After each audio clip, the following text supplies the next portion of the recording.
everybody. I just thought I'd come on here and do like a quick little update as far as what I've been up to lately and kind of what I've been working through and how I'm feeling at the moment. Today, I just got done. I just went off for a walk with my dog, and I just came back from the walk. Haven't had my shower or anything, and I just felt compelled to share with you some highlights, maybe of this past week and where I'm at now after everything. So basically, what happened was a friend of mine who I met here through doing my videos and doing the light infusion circles and all of the different things that I've been doing, hypnosis and bits and pieces like that. I actually got a chance to meet one of my friends in person, and last September, I went with her. We met in Glastonbury, and we ended up doing some land work, some grid work while we were there. I had taken one of my devices, one of my energy devices. It was I don't really have one to show you at the moment because I don't have any at the moment. I have to make more.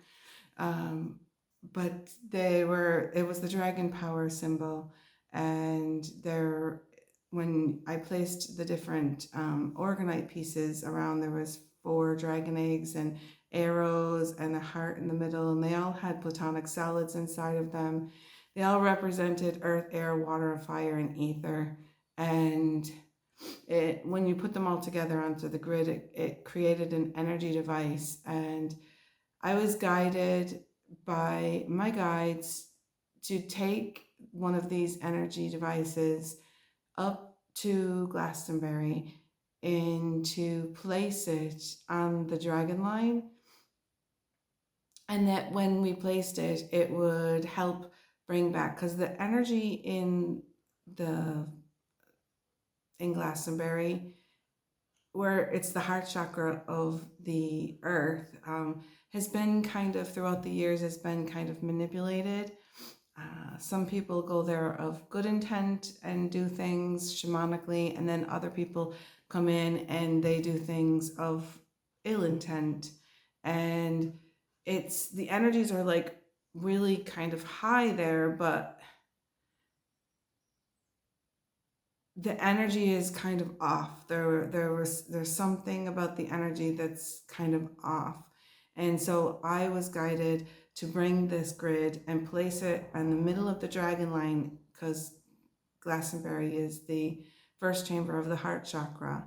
And then I was also guided to go back to the Hill of Tara and place a heart, which I see if I have one of those right here. I went to go look, and I don't have any more hearts left because I placed them all. I do have one of the eggs that went onto the dragon grid. This is another one. This one's the earth one. It has the platonic solid of earth in it. And then I had earth, air, water, fire kind of thing, and different ones, and they were be placed on the grid. And but in the middle there was a heart, and it represented ether, the etheric realm. And I was guided to place a heart in the Hill of Tara on the dragon line, and then another heart in Avaberry, because Avaberry is the 3rd chamber of the heart chakra, Hill of Tara, 2nd chamber. And so when all of those things, all of the hearts connected, then the dragon line would be re-energized, and that was the purpose of putting this grid into this place. And so back in September, I took the grid with me, and we ended up meeting a wonderful woman named Gemma, and they live there in near Glastonbury, and her husband John.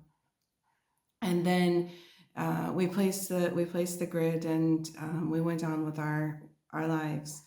And then my friend that I had gone with, my friend Linda, she,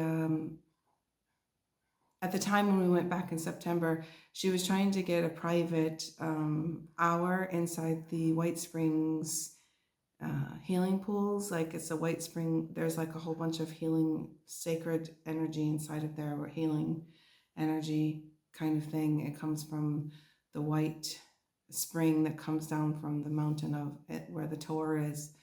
And at the time when I went in September, I did not go up to the Tor because we didn't have enough time. And also I had a bit of a knee injury that I was working on. There was no way I was going to be able to climb the side of the Tor to get up there. And really just the energy didn't, I felt like I went there because there was a purpose. The energy just didn't feel right in Glastonbury. A lot of people think that it's like buzzing and it's great, but it just felt really off. And so we placed the grid and we were told to walk away and that it would do its work. And then my friend Linda, she happened to get a message in December that she could have an hour in the White Springs on Sunday, the 22nd of June. And it just so happened that her 60th birthday was on that Friday. And so she invited a bunch of us over for a birthday party to celebrate her 60th birthday. And I ended up going over, and another one of my friends that helped me place the Indara in the Hill of Tara, we all met together, and there ended up being, I think, 5 of us. There was 5 of us, including John. John was there as well, so there would have been 6, but John kind of was like hosting. So what we ended up doing was we ended up going and staying at Gemma's house, Gemma and John's, and I got to stay in their motorhome. And that really was kind of cool for me because when I was a child, we used to have a camper up in it was like a seasonal site, and we would go every weekend. The Neo is trying to get into me. I'm going to try to ignore him because when I let him come in, he starts making too much noise. So it was kind of like nostalgia for me to be able to stay in their motorhome and experience that while I was there last weekend. I was there for about, I think I slept 5 days, 6 days, 5 nights. And yeah, I kind of, it felt like back when I was younger, and it was like some of my happiest memories was spending time up at our camp. And so it kind of brought that back for me as well. And I really, really enjoyed that. And some of the girls stayed in a Beltane tent, a big kind of tent. I guess you would use them for like glamping or whatever people use nowadays. They stayed in the tent, but I stayed in the motorhome. And it was a beautiful weekend. But I didn't realize what was going to happen. Like I kept trying to get from the guides before I went.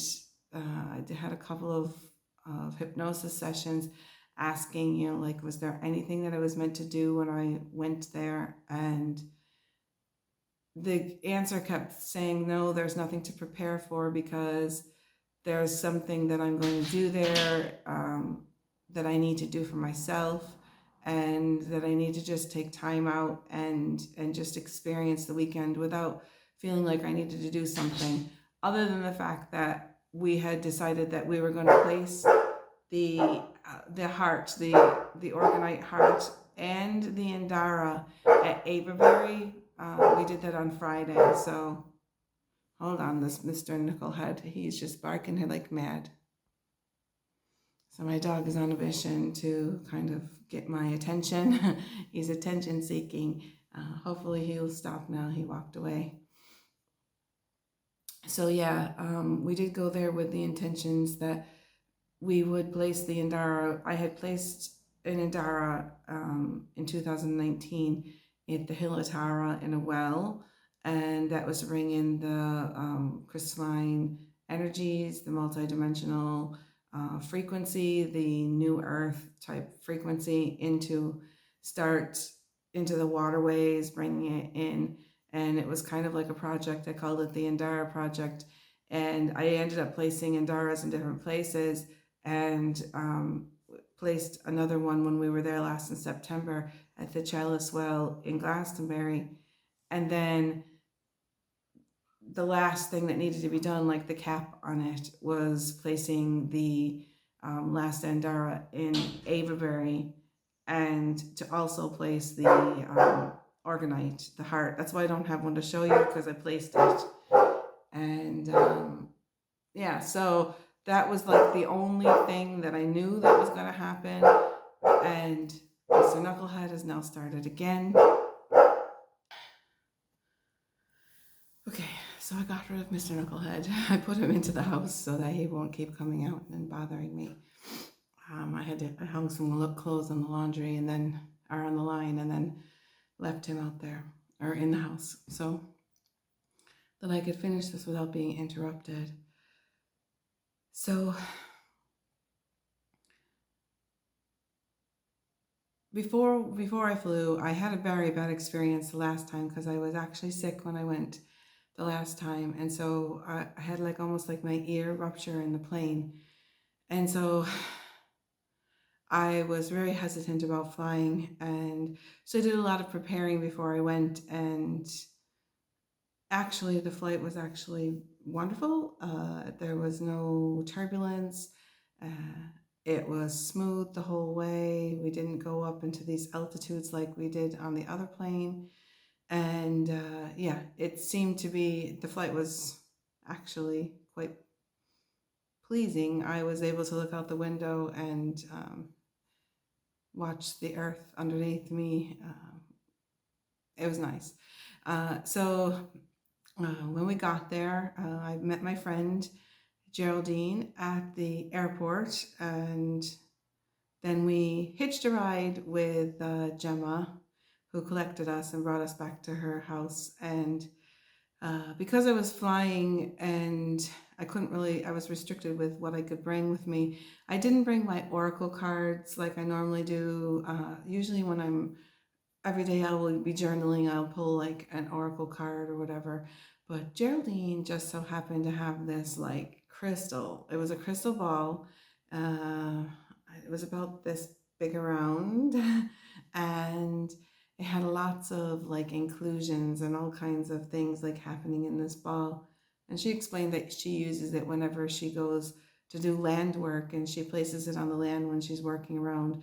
But she doesn't really crystal gaze with it or do anything like that with it. But I was more that she told me that if I would like to use it, I could. So I slept with the ball underneath my pillow. And then when I got up that morning, I started crystal gazing, and I saw some things in the crystal. And when I kind of unpacked it, it was kind of like I saw the Tor, the mountain, the hill where it wasn't actually, I didn't see the Tor in there. I saw the hill where the Tor is like sitting on in Glastonbury, and I saw there was a light emanating out of the middle of it, which was like the heart chakra. This is like the portal. This is the portal to Avalon, and it was just like there was a light from inside of the hill or the mountain or whatever. It's not really a mountain. It's a big steep hill and mound, I guess you would like to call it, but it's huge. And so I saw in the crystal, I saw it was lighting up, and then I saw another light on one side of it and another light with a sword, but it actually kind of like looked like a dragon, like it looked like a dragon. And I knew that there was like a dragon line there because that's where we placed the device, the energetic device, and it was all lighting up. And then in there, it turned into, when I turned the ball a little bit into a different direction, it turned into, there was like an arm coming around the hill, and then another one with a sword in its hand. And I felt it was Archangel Michael, because Archangel Michael is very strong there at the Tor. And also Archangel Michael helps me. It's part of my wounding, being a Chiron in Aries. Archangel Michael is the ascended master that works with me to help me cut cords and help me feel like I'm enough and all that. And, I have this kind of wounding around abandonment and about not fitting in and all this kind of thing, about like not being good enough, this kind of like wounding. And I've worked a lot with this wound. And so I feel like I've kind of like mastered the wound, like mastered the trauma through it. But it was showing me like there was like something more going to be happening with this wounding, that I was going to be able to finally, Archangel Michael would finally help me cut the cords over the weekend, like that, cut this like feeling of the wounded bird, or the not being enough to do the work that I'm here to do. And then I turned the ball around, and there was a rainbow going across. There was a rainbow ray going across everything. And then I saw a seedling coming out of the ground. And then underneath the ground, there was a whole, like, even though it was this tiny seedling of a tree, there was this whole root system that had already been like established underneath the ground. And it kind of symbolized that I wasn't like, that I'm not starting, I'm not like, I am like a seedling, but there is a lot established, there's a lot of groundwork that has been done through the years. And it was just symbolizing that, and then there was also, there was with the dragon line, it kind of like told me that I saw it all lit up, which meant that it was energized, which meant that the device that we placed in September was doing its job. And then I turned the ball a totally different way, and I saw a person climbing up the side, like almost like it looked to me like the Tibetan mountain, where you're climbing the ladder on the cliff edge and you're climbing up to the top. And then there was a figure on the top, and it looked like a figure of Yeshua. And then he had these big, huge, like wings, almost like archangel wings. Like they weren't like little tiny wings. They were big, huge wings that were like the expanse of a whole person, like a whole being, like, and he was kind of like holding them there. And I didn't really get that symbolism until later on in the day, when we went to the tour. And so when we got to the tour, basically we did like, Geraldine and I, we wanted to kind of approach the hill in a shamanic way, not the way like tourists would approach it. So we kind of went up, and she had this like ding-a-ling-a-ling-a-ling, ding-a-ling-a-ling-a-ling thing that was hanging off from her bag. And I can't remember, she told me what hertz it was. I can't remember what hertz this ding-a-ling-a-ling thing was. But it was kind of like every time we got like something big was like being purified or whatever, this thing would start ding-a-ling-a-linging a lot, and then like it would slow down. And then there was a standing stone at the bottom of the path that we were going to be going on. And there was a standing stone, and we spent some time there. Geraldine did some things with her shamanic, she just things that she felt she needed to do with the stone. We felt there was a lot of energy that had been manipulated. There was a lot of people that had been doing drinking and drugs and stuff around this area. And so I think that was like a cleaning thing, purification thing, before we kind of stepped onto the land and did our ascent up to the top of the hill, to the Tor, to the actual, if anybody doesn't know what the Tor is, it's like a big, huge, like, I don't know what you would want to call it. It's like a building, but it's like a a tower. It's a big tower on the top of the hill.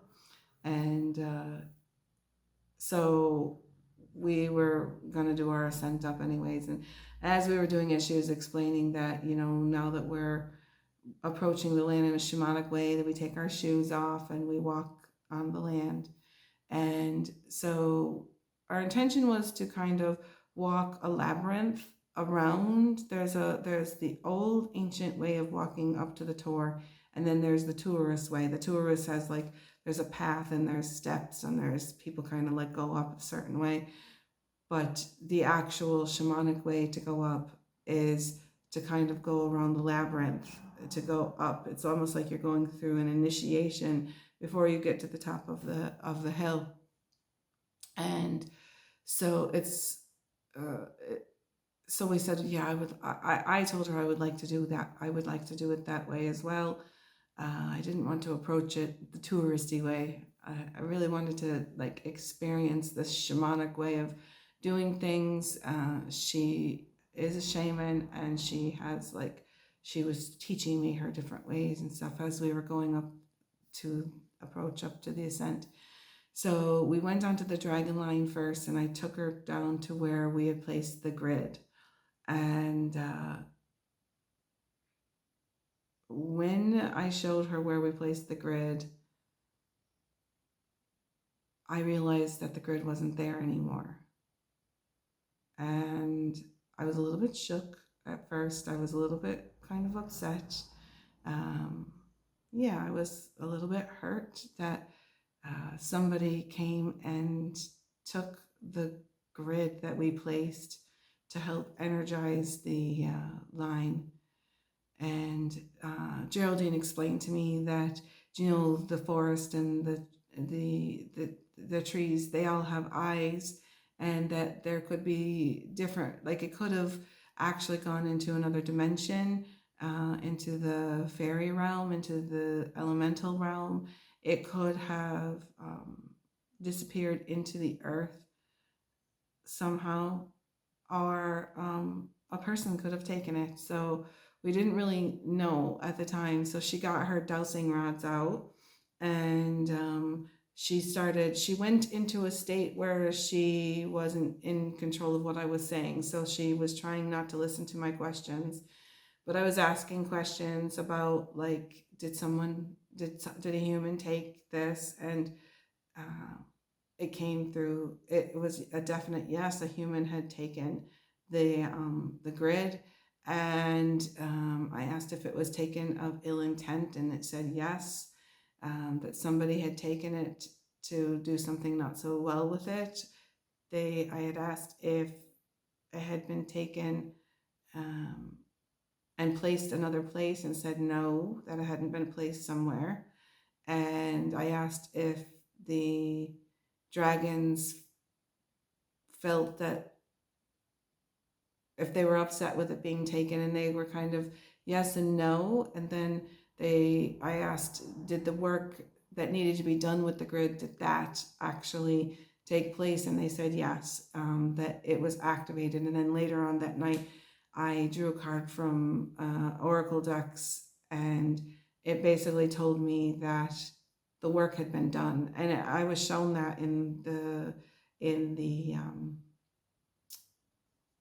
the crystal ball that morning as well, that the line was energized, and that's what that was meant to do, was energize and energize the line. So it didn't really matter that someone had taken it, even though I was still a little bit kind of upset that somebody would do that.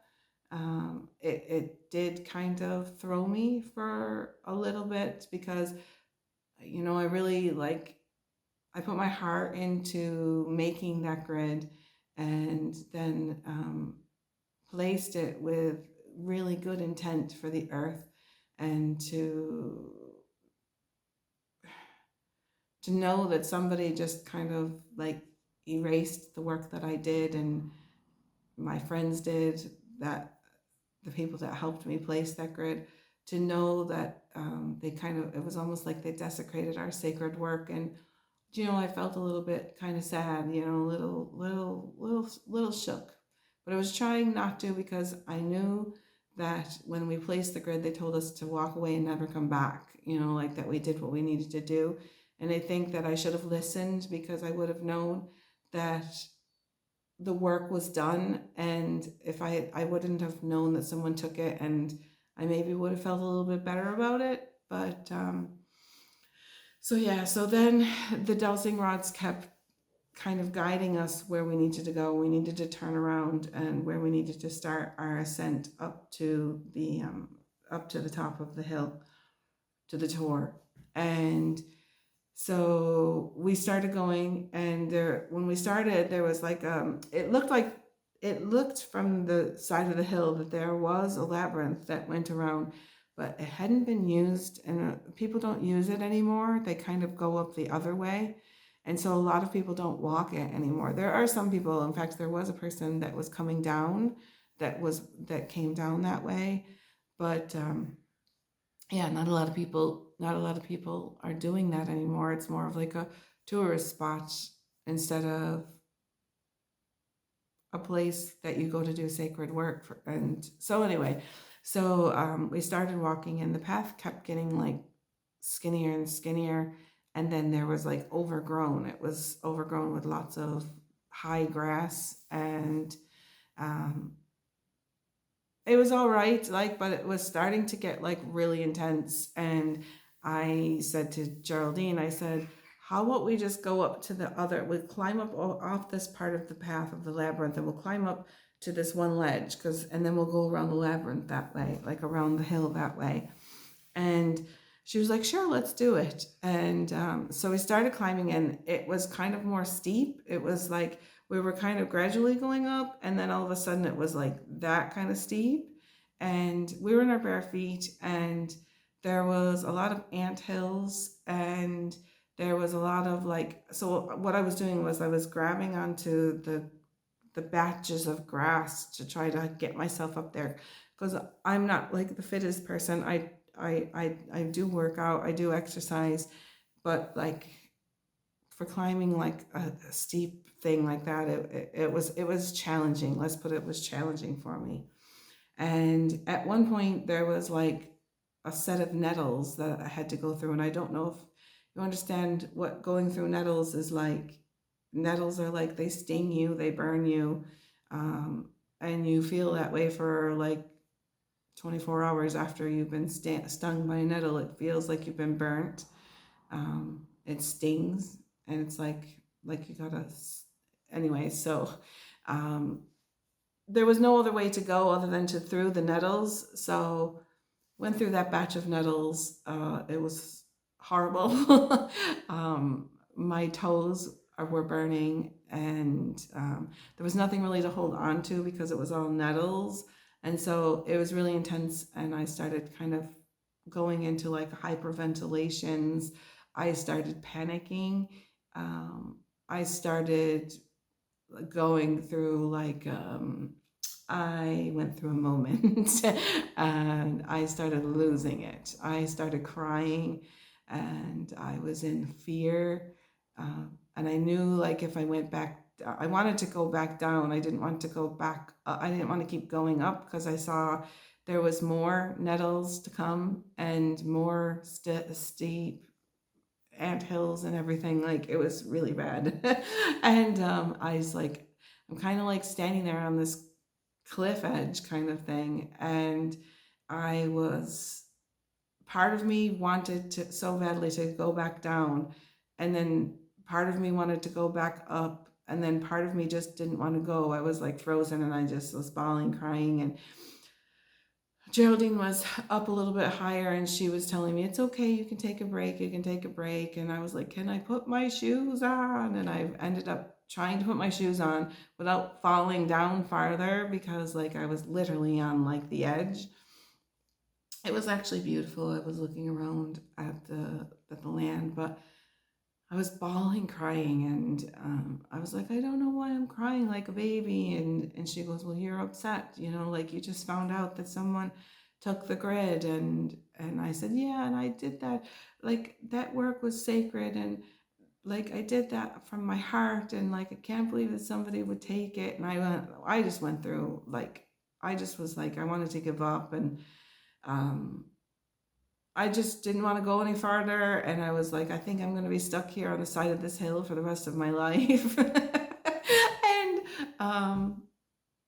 I was like, I don't know. So, but then after a while, she kind of said, okay, now you can do it. Let's do it. And so we started climbing up, and I was just kind of like, um, oh no, like, I don't think I can do this. This is like a steep hill incline. And so, like, as I'm climbing myself up, I'm going, oh my God, I'm the person in the crystal going up the hill. And then I was like, is Jesus up there with my wings? And she was telling me, she was like, yes, he's up at the top. He's up at the top. And then I started remembering that Jesus also probably climbed the side of this hill because Jesus spent a lot of time in Avalon, spent a lot of time in Glastonbury, and used to come there for work, like that spirit, like learning and all this kind of stuff. And I thought, oh wow, like this is like Jesus did this. He climbed this hill, and now I'm climbing this hill, and I probably like he probably stepped right here, right where I'm stepping, and I'm thinking all these things as I'm going up the hill. And I'm going, I want my wings, I want my wings. And then all of a sudden I looked up, and there was more nettles, and there was no way around it. I had to go through these nettles. And Geraldine gave me her, she had a sun umbrella, and she handed me the umbrella, and she says, now push them away there and just go through it. I was crying. I didn't want to go through it. I went through it. And then there was another like steep, really steep incline, and it was getting harder and harder to get up. And I was cut, I was bruised, I was like, my legs were just giving out on me. My calves hurt on my legs. And we're getting up, and we're going up, and I'm looking up, and I'm thinking, okay, we're almost to the top. And then I'm looking up, and there is a sea of nettles all the way around the Tor, like all the way around the top. And there's no way around it. I'm going to have to go through another set of nettles, a huge, bigger, massive set of nettles than what I just went through. And I just lost it. I was like, I can't do this. I'm going to just stay in this spot forever. And I cried my eyes out. I bawled like a baby. And Geraldine helped me. She kept saying, okay, we get up here, and I promise you. She goes, if you can just get up to the edge of the nettle field, I promise you, we'll find a way. We'll find a way through. We'll find a way through. And then we're going up, and I'm holding onto the things, and I'm saying, I hope my wings are up here. I hope my wings are up here the whole time. And finally got up to the top of got to where the sea of nettles were. And Geraldine says, see, I told you there's a way. And there was a path through the nettles. It was kind of crooked and very steep. There was nothing to hold on to other than nettles. But there was a spot that we could actually get through to go up to the top, where we wouldn't have to like walk and touch upon the nettles as much. And so I followed her up through this path, and we landed at the top. And I was so happy that we got up to the top. And then we we walked clockwise. Was it clockwise or counterclockwise? I think we did a clockwise. Yeah, we walked 3 times around the actual monument, the tower, before we went into the tower. And we sat inside the tower, and there was a guy that was playing one of those things. It's a big long thing that goes down. It's like an Aboriginal kind of thing. There was a guy that was playing that while we were doing that walk around.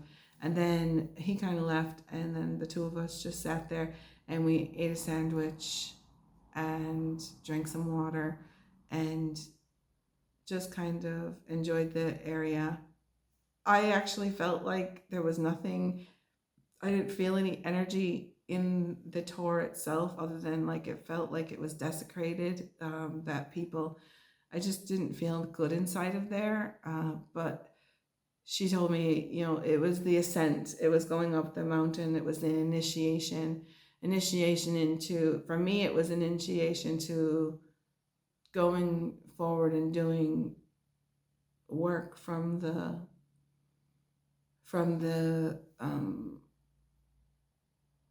third chamber of the heart chakra. It was a mastery into, because I had been working through the different chambers, and it was kind of the last step up into working into service to humanity, and going into the work that I'll be doing going forward for humanity, and helping people move into the next new golden age of time in a much more balanced and um, sacred way, I guess, like to work with land kind of thing. And so, yeah. And so then we left the mountain. We went down to the White Springs healing pools, and I just kind of stood in there because my legs and my feet and everything was burning. I had cuts all over my legs, and bruises and all kinds of things. And I was starting to kind of get puffy and things like this. And so, yeah, that's how the weekend started. And it ended up being a mini retreat instead of a birthday celebration. And then we went and we did the thing in Avebury the next day, and we placed the Indara together. And it was really hot. And it was just nice to kind of like be with my friends and be with people who we could have conversations about things other than just like the weather. And so, yeah, we did that. And then we spent Saturday, that was the day we were going to have the birthday party. And we spent Saturday just being with each other. And it was fun. And I took a lot of time out for myself. I kept going back to the motorhome and just taking some time to rest and and embody, and I guess like take in everything that was happening. And then we did the most amazing light infusion circle on Saturday night that I hadn't done a light infusion circle in person since before the lockdown. And so we ended up doing one in person. It was amazing. We all took turns playing. During each person had time when they were asleep, then they were on the crystal bed, and we were amplifying we were using the crystals to amplify. And during that time, everybody got to take a turn to play the sound bath instruments that Gemma had, and because Gemma had a whole bunch of like crystal bowls and like drums and like little tinkly things and all that. So everybody got a chance to do that. So we, during the light infusion for each person, we all took turns to play the music, and then we all had amazing breakthroughs and lots of feedback. And I learned that I just need to step out of my way, and then the floodgates will open, and I need to just like step out of the way. And so after that, then the next day we sealed everything. We went to the healing pools in the White Springs, and we had our hour by ourselves without the other people. And the five of us stood at the bottom of the lowest. There's one that comes up to your knees, and we all stood inside of there, and we all started just toning and doing like it was just amazing. It sounded like it was echoing, like it ended up going on for about 10 or 15 minutes. I'm not sure how long we toned for, but it was like we were inside of a crystal bowl, and that we were like, as we were toning, it sounded like we were making the noise that one of those crystal bowls would make. It was high frequency, it was amazing, and we all kind of got confirmation that I saw like this white bird come down, a big white bird that doesn't exist on our earth. And this big white bird came down to the middle of us. And then I saw the star mothers come in, and they came around and they appointed each person, each one of us was and is a star mother.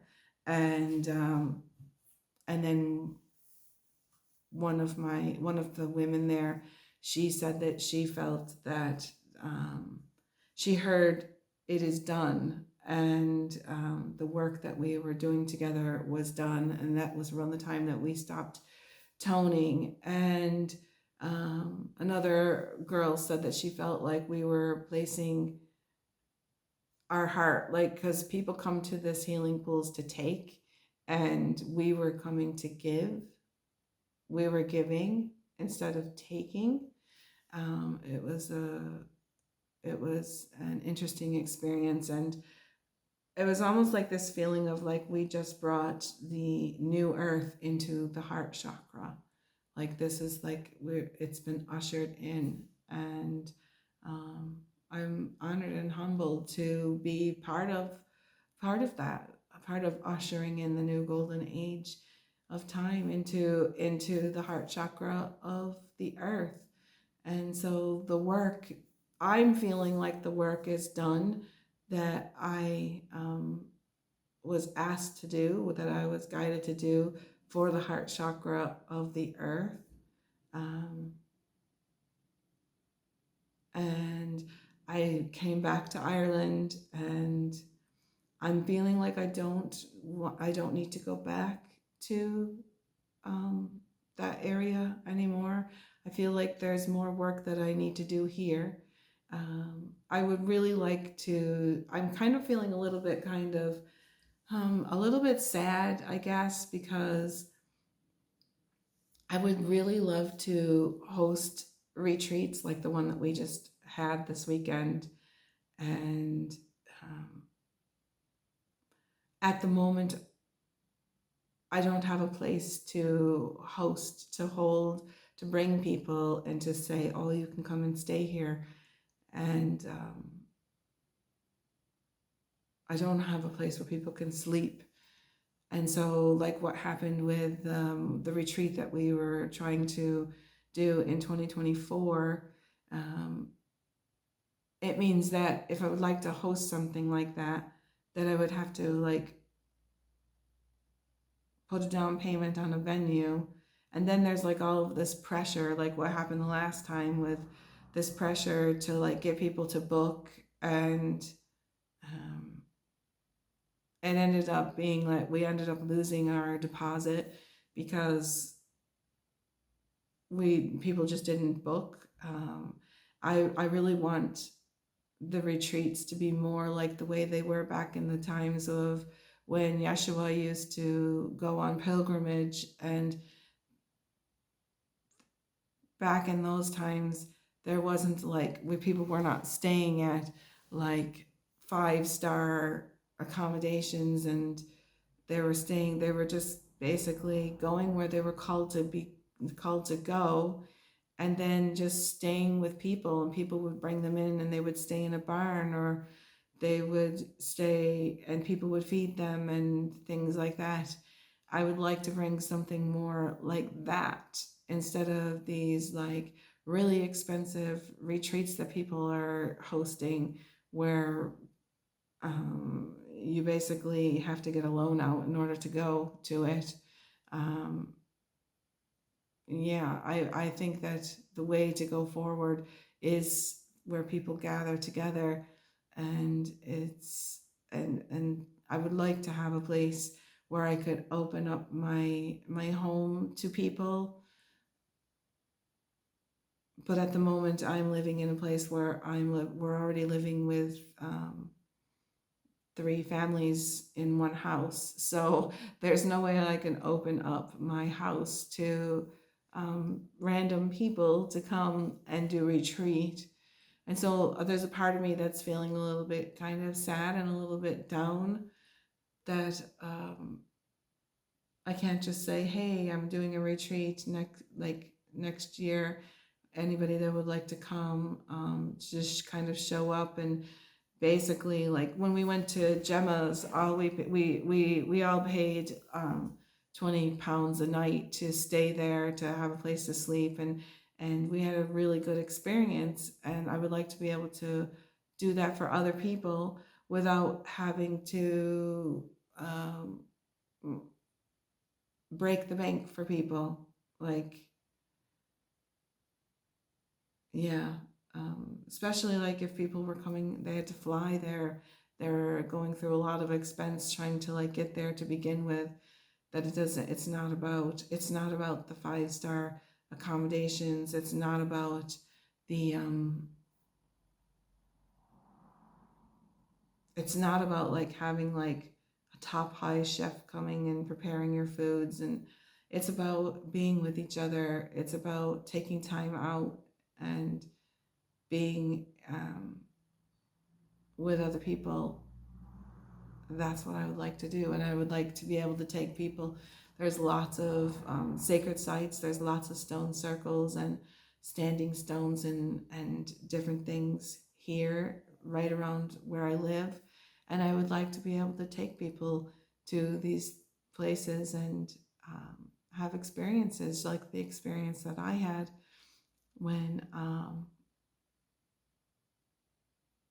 I climbed the mountain.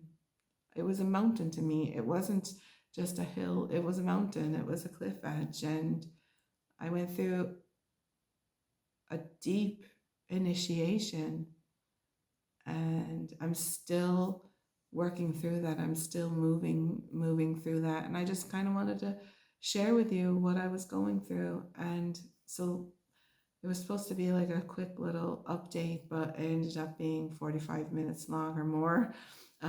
So I think what I'm going to do is I'm just going to share this with you, and just leave it at that. Sending you so much love and so much light, and I'll see you the next time when I have something more to say.